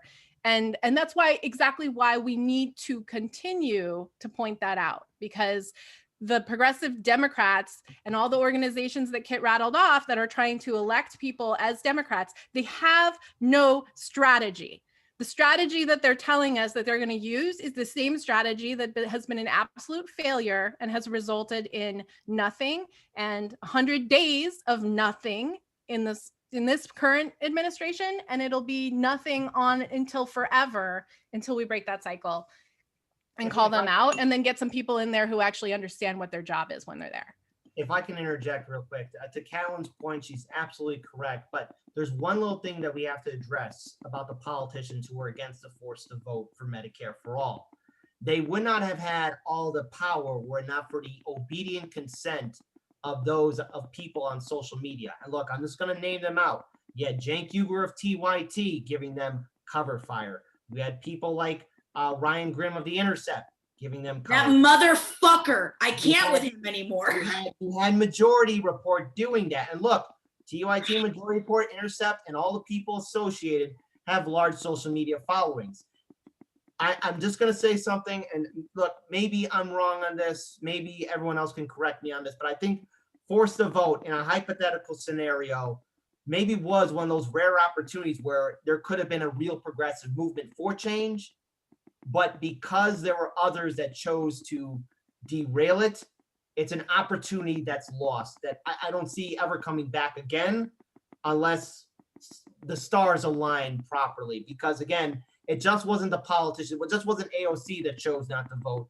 There were people there on social media, larger media outlets that gave the cover necessary for the progressives on the force to vote petition, the politicians not to participate at all and to continue smearing. But yet When Justin Jackson called out AOC, AOC was corrected. When Ryan Grimm tried to school Justin Jackson on a football analogy about Medicare for all, Justin Jackson had to school him because, again, Justin Jackson is, again, a professional football player. Ryan Grimm is some dude basically who helped contribute the Force to Vote Medicare for All progressive House representatives from not being involved in it at all. Same thing with TYT, same thing with majority report. And that's going to be a problem when you have people who give cover to politicians who don't do anything at all. That's always going to happen. There's That's always going to be always people been there, giving people cover. The fact of the matter is they've been totally revealed. Come on. If you look at a couple of these networks and these platforms, they've been revealed for the people that they are. It was the best thing that could have happened. It was great they revealed themselves to be, again, something so wonderful. What are they doing? They have to twist themselves now into pretzels. They have to talk out of both sides of their mouth now. It's fantastic. It's exactly, they are revealed for the people they are, because they didn't have, I think they didn't have their moral compass. They don't have a real idea what integrity is. That you could come out against the concept of force the vote and spend hours talking about it, railing against it without any real solution, and then having the gall to tell me pay-go is something important we should all recognize before the vote. That's just, so I'm happy they revealed themselves. And that you said it's not going to happen again, it's going to happen. It's already in motion, pressuring them. It's already in motion. It's all going to align time and time again. And, Caitlin's right about there's not, there's just one party. We'd like a couple more parties, here. And I think we can do it. And I think when I hear, we see somebody like Shama Sawant, we see that you have 5 states. What are they? California, Colorado, Maine, Oregon, Iowa? Maine. Yeah. And Ohio. Ohio's the other one, yeah. Oh, wow. That's so awesome. 5 states who were registered, and we're working on ballot access. So we still need folks in those states to help get us on the ballot. And so you can go to peoplesparty.org and you can join the state groups there to participate in that. I'm curious for Illinois. I want to get my state on the map. We're going to get all of 50 you states. could do that. We're going to get all of Get it. involved. Make it happen. I mean, that's the thing. That's what we were talking about earlier. It's like there is nobody else who's gonna swoop in. You were the one who said that, Kit. Oh. And do it for us. We have to figure it out ourselves. And our next opportunity for Force the Vote will be when we have 3 to 5 people in Congress who are actually there, and their agenda is to shake shit up, not to look glamorous on Vogue covers or fill in the friggin' blank. Yeah, that's so true. And that's why I'm so excited about the People's Party. And we actually, this special went on a little longer than I expected, but that's okay because we were talking about important stuff. So I want to thank you guys so much for being here. This has been an amazing panel. I'm going to go through each of you and give you an opportunity to give us final thoughts and tell people where they can find you. And then I'll close the show out.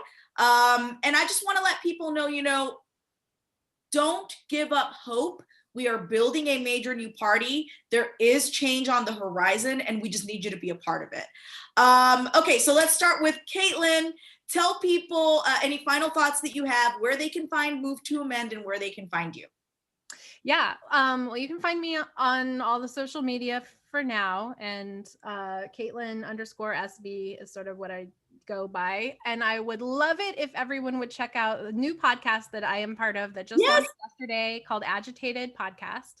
And you can find us on Twitter at Agitated Podcast or agitatedpodcast.com with some of my colleagues and comrades from Move to Amend, but it is not a Move to Amend podcast because honestly, it has been very frustrating working on getting Congress to introduce this amendment that is central to everything else that we're talking about. If corporations have constitutional rights, then every single law that we pass, they can get overturned because it violates their constitutional rights. And it's so key to almost everything. And I will point out that AOC has not signed on on to our amendment this term yet. And there are a number of other people who you would wonder where the fuck they are, except for our whole conversation that we just had. So check out Agitated Podcast. That's probably the best place to find me these days, where I'm able to talk most about how I'm really feeling. Okay, Caitlin, thank you so much. I'm gonna take you out of the call now to kind of start going one by one, and we'll see you next time. Everybody, check out Caitlin, check out Move to Amend, check out the Agitated Podcast. All right. Okay, Kit, why don't you tell people any final thoughts that you have, where they can find you, where they can find Hard Lens Media. And I just want to remind everybody, shows like Hard Lens Media, shows like Status Quo, shows like, Leak, everybody's getting censored. So please give us a follow on Rockfin. Check out Odyssey. It's really important to keep independent media alive. Kit, tell us where we can find you. Well, first, real quick, everyone, it might seem overwhelming right now with our politicians, with corporate media, but we here in Chicago elected 6 progressives to our city council. Now, it's not enough, but it can get things done. And we're seeing some things happen, and who knows how the next municipal election will play out, but some good things are happening here in this city. We just now have to amplify it, make it happen at the national level for people to get involved. And the thing is, all of you watching, I used to be like you. I was always wondering, what can I do? And it's because a lot of people, Lee Camp, Seth, Jimmy, they inspired me to get involved and to step up and do my own independent media, my own journalism. And the thing is, you watching at home, you might be that person to bring in change. You and your community, however small or big your plans are, you can. Greatness waits for no one. You just got to step up, but it will be an uphill fight. Where you can find Hard Lens Media, we have our website, hardlensmedia.com, HARDLENSMEDIA.com. We are live Monday through Friday at 5 p.m. Central Standard Time on YouTube, on Odyssey, on Rockfin. I also have a Twitter account that's under my name, Kit Cabello. Then there's Hard Lens Media under Twitter. We also have our Discord page. And now more than ever, we have to fight for that better future. But the first step, all of you watching, is to step up. Don't be that person who said that they wish they could have helped, because you can. Absolutely. Kit, I look forward to having you on again soon. Thank you so much for your time, and keep up the good work you guys are doing over there. Will do. Bye. Okay, Lee, you Russian agent, you. You know what always kills me? They put Russian government fucking whatever media on RT, but they don't put U.S. government media on Fox or MSNBC or CNN. It drives me crazy. So any final thoughts, and then tell people where they can find your stuff. And I love the wording of that too. Underneath the YouTube videos, it says funded fully or partially by like the Russian government. Like, I can't wait for it to say under CNN, funded fully or partially by Raytheon, like General Dynamics or some shit, Exxon Mobil. But anyway, yeah, I have a TV show called Redacted tonight. I have multiple podcasts. One of them is called Government Secrets with Graham Elwood. And the best place to find all my shit is at leecamp.com. So I won't give all the other stuff, just leecamp.com. In terms of final thoughts, I know that, our discussion here was mainly centered on electoral politics for good reason. And I also am very excited about the People's Party. But in terms of, other things that is exciting right now in the country, despite how pathetic our government is people standing up and fighting back, across the country in various ways.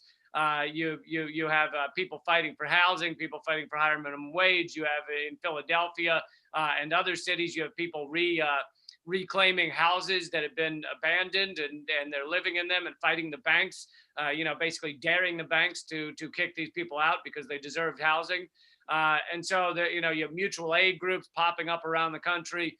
There's so many ways that people are standing up and fighting back that are not just electoral politics, because electoral politics is very important and it can create change. But, right now the government is so solidified into a giant chunk of corrupt garbage that people also have to look into those other ways to fight back. So.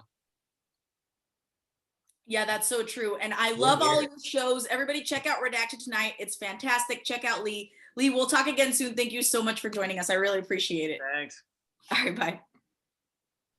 Okay, you guys know I gotta give Brownie the last word. So I'm sorry, Nick. It's Brownie. What am I supposed to do here? Okay, so Nick, give us any final thoughts and tell us where people can find you and the People's Party. People are, like with reason, people are feeling down. They're feeling like, what can we accomplish in this system? Because it's true. AOC and Bernie said it themselves. They said it that they said it when it was, maybe just a few months ago. They're not saying it anymore because it's not politically convenient. But they said that if the Democratic Party does not fundamentally change, a fundamental transformation in the party, then we're going to get a worse Trump in 4 years. And that is true. It's still true. It's just not convenient for them to say it anymore because they realized, oh my God, it's not changing. Instead, we're adapting to it. But, so we know where this is going, like we don't need to see this. We can see it. Chris Hedges, who has seen societies break down because he's reported from Eastern Europe, he's reported from the Middle East as the New York Times bureau chief there. He said that the US is heading in that direction, that we are going to get an even more overt, competent fascist Trump that is going to come in next, that is what the Biden administration is the recipe for. And so, what we're saying as the People's Party is that you don't have to wait for that to play out. Don't be a spectator to lose fundamental rights in this country, because there are thresholds that we're going to cross where you're going to start losing. We already are, but even more severely, basic democratic freedoms in a number of major countries around the world. You've seen, for example, in Russia and Turkey, leaders have basically declared themselves leaders for life. Permanent governor, permanent government, permanent president. You think that can't happen? If you think that can't happen in the United States, you are fooling yourself. You are completely fooling yourself. Biden's sending more military equipment to the cops across the country than the Trump administration was. And so think, though, we don't need to wait to see that play out. We have to fight back now. The time that we have between now and 2024 is the time that we have to build the infrastructure to run people for Congress, get a different voice into the national legislature, and then, having done that, having shattered the two parties' illusion of invincibility by doing something, electing members of Congress or people to the Senate from an independent party that doesn't take corporate money, something that hasn't happened in decades. When that happens, people are going to say, wow, all bets are off now. And that's when we're going to run a presidential candidate in 2024. Because if there had been if Bernie Sanders had joined us in 2017, and if he was running as a People's Party presidential nominee in 2020, Bernie Sanders would be president right now. And we would have a massive People's Party across the country right now. And for every time that we go through this cycle electorally and submit to the Democrats, fold into the Democrats again, the situation becomes worse. And so we can't afford to make that mistake again. We have to learn from that. And when we get some people into Congress, when we have some real firebrands in Congress, that is going to be an entirely different situation. It is going to be very exciting to have people who are actually drawing a hard line at the progressive, populist, popular policies, overwhelmingly popular policies that are needed across this country. And then we will have people to root for, people who will be listening to us. We'll have people who will be fighting for us, people who will be giving us a voice in that legislature, in our own government. And so go to peoplesparty.org and join us, sign up, volunteer, donate, because we need you. This depends on you. If you see where this is going, then you have an obligation to take action. We all do. Absolutely. And People's Party candidate nominations are now open. Okay, so let's get some really, really good people in there to represent us. Nick, thank you so much. We will, as always, have you back on again soon. Everybody go to peoplesparty.org. And thanks for being here today, Nick. We'll talk again soon. All right, amigos. All right. Later. Okie dokie. We had to give the last word to Stef and Brownie. What are we, monsters over here? Right. All I have to say is that I know that when I see a candidate, a politician, elected official like Shama Sawant, I know that that type of person exists. And so it has been, meeting someone like her is awesome. And if there is somebody that you can help, she's facing a recall right now. Her term goes to 2023, but there's a recall. It's hard to stay, on top and informed, but if the best you can be informed is your local government, that's great. I'm here in the state of California. I am excited that people are recalling Governor Newsom. I'm not excited that they're going to do a special voting for that, because that costs money. And that money could go elsewhere to help the people that most need it right now. So I guess my last word really is, you got to find balance, because if you get too overwhelmed by this, it can be very depressing. And I can't deny it. I can't deny seeing people in cages is truly just the worst thing that I could see my country do.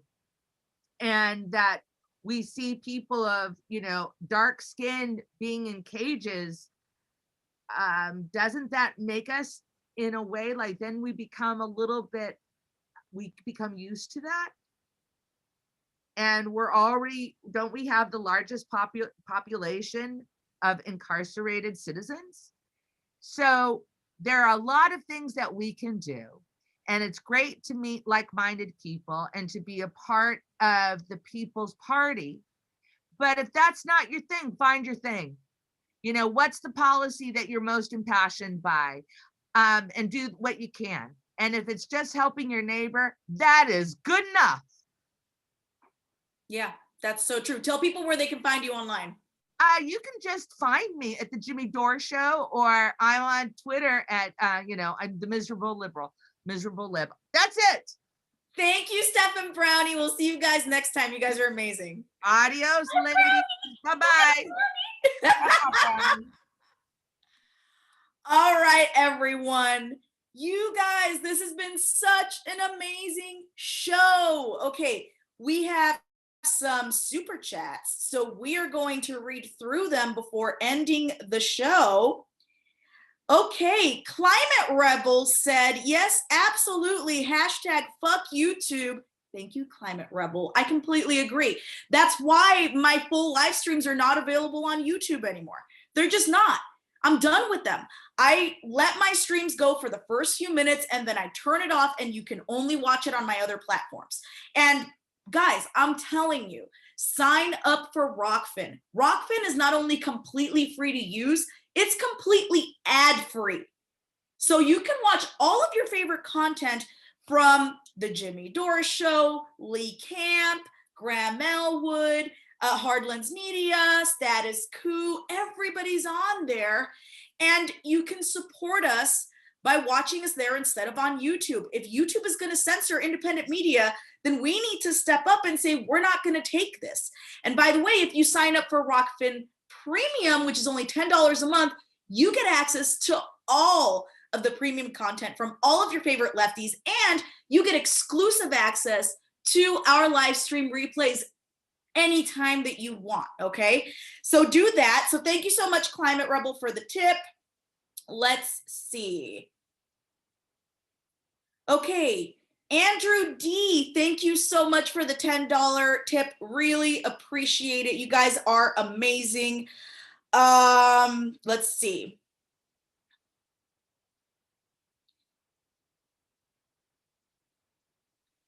Edward Heller, Twitter, care for all who retweet.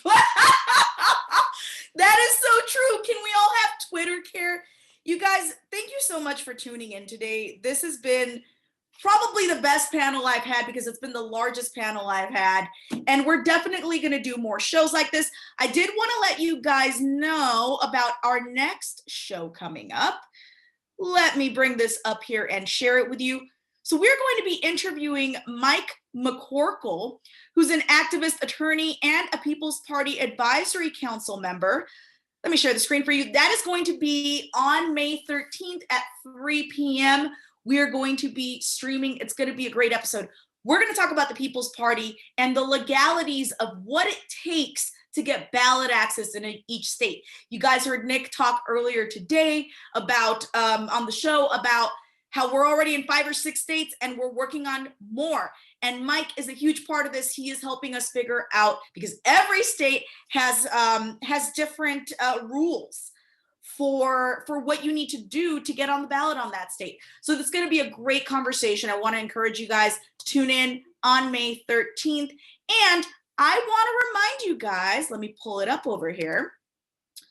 I want to remind you guys to go to the Eynelys.com website, okay? Go to the Eynelys.com website.